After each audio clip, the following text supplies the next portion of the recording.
Hello. In this video, I would like to take you through setting up some of the most commonly used features on the Jaguar F-Pace, and also show you a few features that are a little less obvious, but no less useful for that. The first thing I would recommend is to download the Jaguar iGuide app. This contains not only a full searchable copy of the handbook, but also a reference guide for warning lights on the dashboard, a frequently asked questions section, and a visual tour around the inside and outside of the car, with information on the controls, buttons and features. It's a great source of immediate information when a question pops into your head, or you just see a button and wonder, well, what does that do? Another download is the Jaguar Remote app. Your car comes with a SIM pre-installed by the retailer, who should have spoken to you about the setup of your account that enables many of the intelligent features on the car. Okay, let's start then with the smart key. Well, lock and unlock seem pretty obvious, with a reassuring click responding to each one. Pressing the lock button just once will lock the car. Pressing twice will double lock. This means the car cannot be unlocked from the inside, so even if someone smashes a window, they still can't open the doors. The next button will operate the powered tailgate, so do make sure that there is space for it to safely operate. There are sensors that will stop it if it hits an obstruction, but you'll notice I demonstrate this using my arm rather than my head. Powered tailgates can also be operated by the button above the number plate on the outside, a button by the driver's knee inside, and a button on the back of the tailgate itself. If you wish to adjust the height the tailgate opens to, if, for example, you have a garage with a low ceiling, reposition the tailgate to the desired height, hold the button on the tailgate until you hear a beep, and this will store the height to memory. If you have the hands-free gesture tailgate, so long as the smart key is in your pocket, sweeping your foot under the rear corner of the car will trigger the tailgate to open or close. Next, there's a handy button to trigger the lights. So if you're approaching the car in the dark or simply trying to find it in a dark car park, this will switch the lights on. By default, they will stay on for 30 seconds. This can be extended up to 4 minutes if you want, using the instrument panel in the car. More on that later. Unlocking the car will also trigger the headlights, and they'll remain on for a short period after locking to provide light to see you to your door. The final button is a panic alarm. Press for 3 seconds or press 3 times in 3 seconds, and the horn will sound and the hazard lights will flash.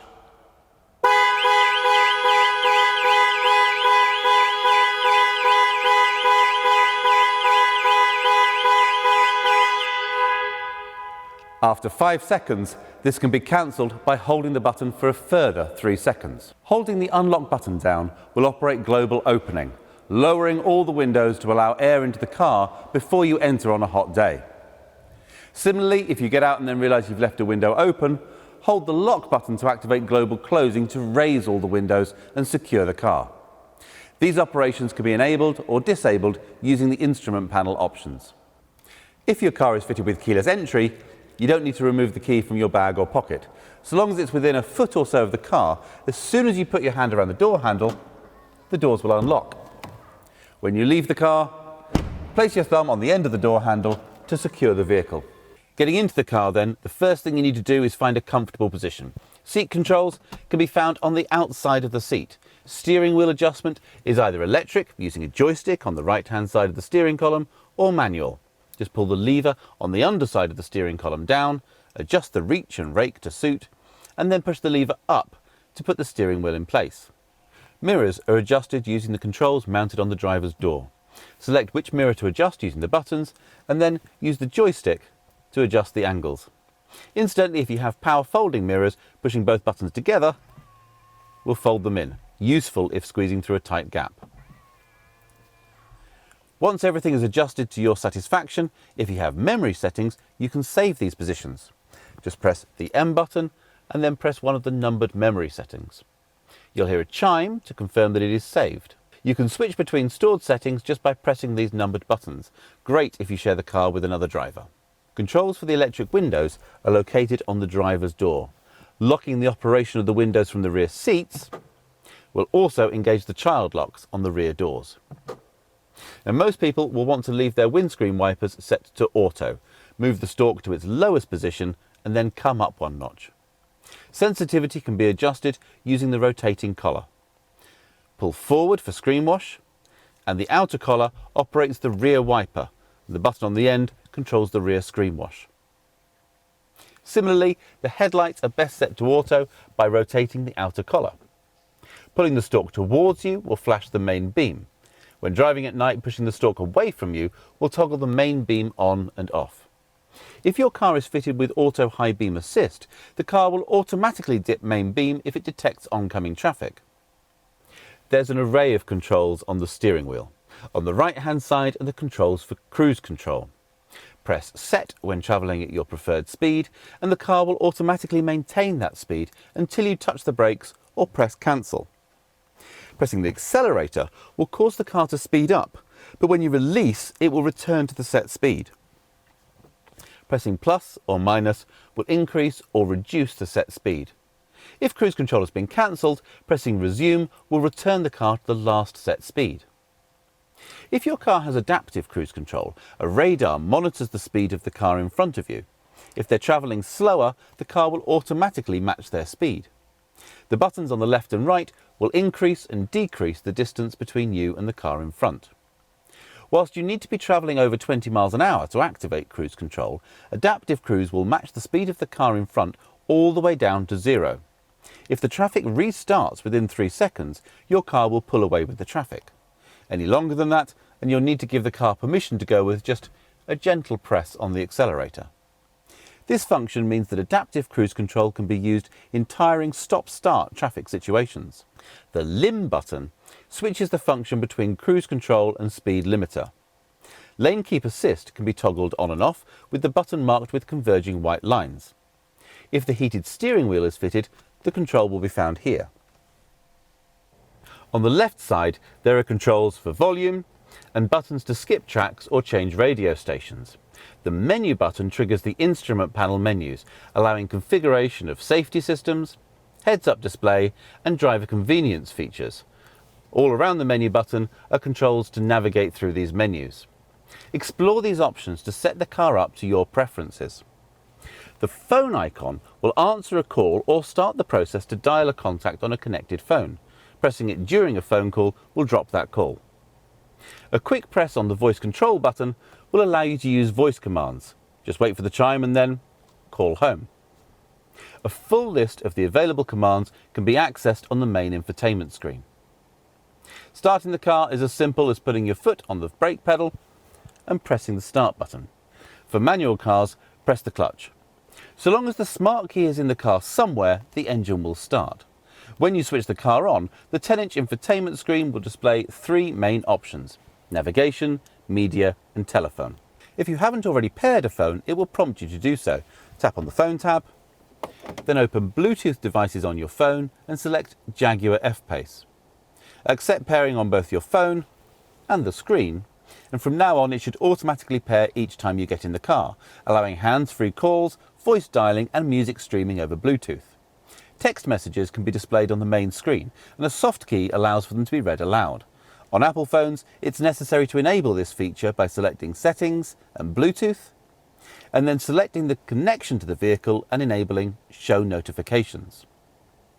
If you prefer, connecting your phone with a cable will allow Apple CarPlay or Android Auto to mirror your phone screen on the car's infotainment system. A long press on the voice command button on the steering wheel will then connect you to your phone's voice assistant. Going back to the home page, tapping on the Media tab will take us to the DAB radio. Tapping Source will reveal the phone that you've just paired as a possible audio source. Radio stations can be easily selected from the menu, or you can simply use the voice commands from the steering wheel. Tune radio to BBC Radio 2.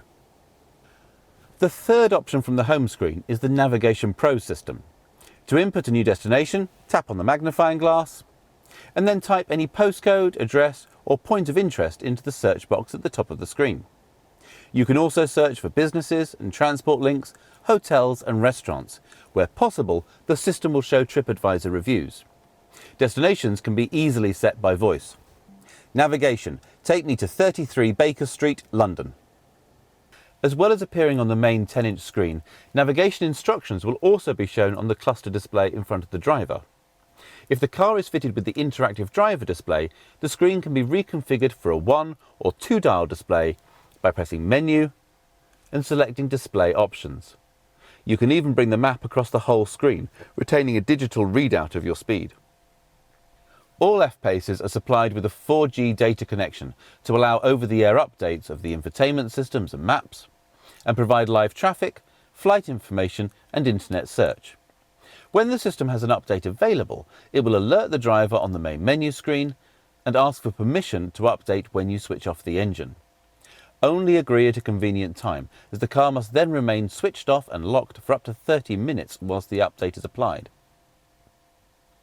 Swiping to the left from the home screen reveals additional features such as 4x4 information and driving efficiency analysis, and options for smart settings. The car can be set to recognise different drivers, either by different smart keys or the signal from their mobile phone, so the system can develop separate profiles for each driver's preferences. If memory seats are fitted, this starts with automatically putting the seat in the correct position for each driver.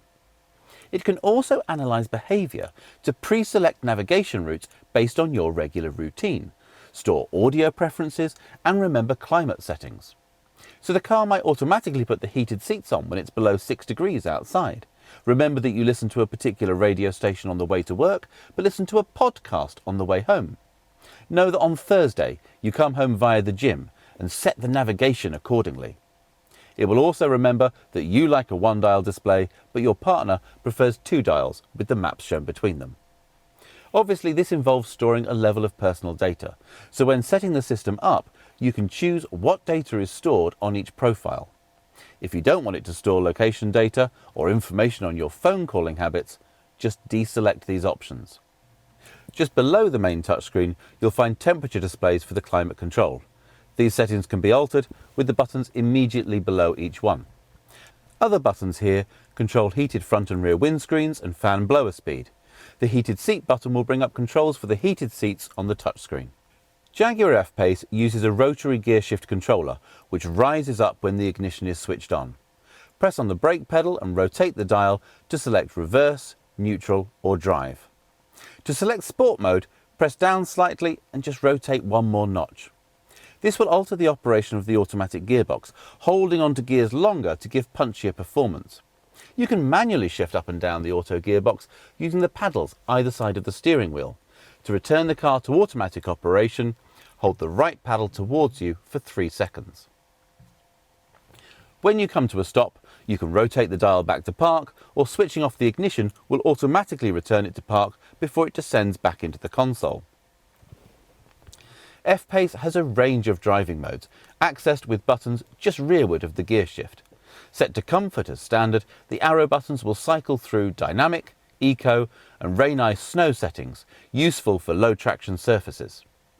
Each mode will affect the power delivery, gear shifting and traction control to give the best possible control and response.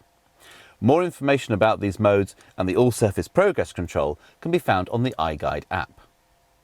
The electronic parking brake will disengage automatically when you drive away and re-engage when you switch the engine off. A manual override control is located on the centre console. When driving, be aware that a start-stop system is standard, so the engine will cut out when you come to a stop, instantly restarting in the time it takes for your foot to move from the brake to the accelerator when you pull away. This can be overridden with a control on the centre console, but it delivers a surprisingly high fuel saving and helps reduce air pollution in cities and towns. All cars are fitted with exhaust filters. These need to refresh occasionally, and you may notice more visible exhaust emissions while this is happening. For a diesel, it tends to happen when the car is being driven at higher speeds and the exhaust gets hot. For a petrol, it happens more frequently when you lift off the throttle and more oxygen passes through the system. Occasionally, the car may display a message saying "Drive to clear." This is most common on diesels which have been used for predominantly short, low-speed journeys, in which case they need a blast down the dual carriageway. For petrols, it happens when they've been used under load, like towing. Find occasions to lift off the throttle and slow using engine braking to clear the filter. Automatic braking systems for city driving are standard and detect other traffic, pedestrians and cyclists, preventing collision or mitigating damage. Cars fitted with adaptive cruise control have a high-speed emergency braking system.